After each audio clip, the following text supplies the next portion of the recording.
بسم الله الرحمن الرحيم. بيان تشكيل اللواء سلطان عبد الحميد.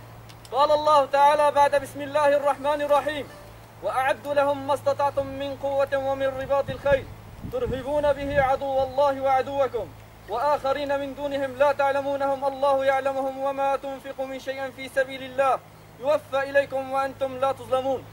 وقال رسول الله صلى الله عليه وسلم: ما أحد يدخل الجنة يحب أن يرجع إلى الدنيا وأن له ما على الأرض شيء غير الشهيد، فإنه يتمنى أن يرجع ليقتل عشرات المرات لما يرى من الكرامة.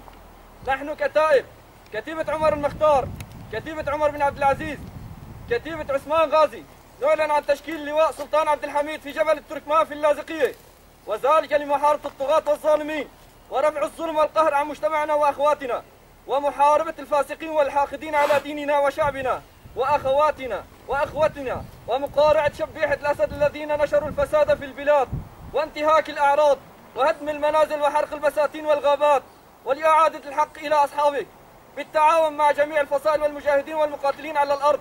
والله على ما أقول شهيد، والله مولانا ولا مولى لهم. قائد اللواء عمر عبد الغني عبد الله. تكبير! الله أكبر!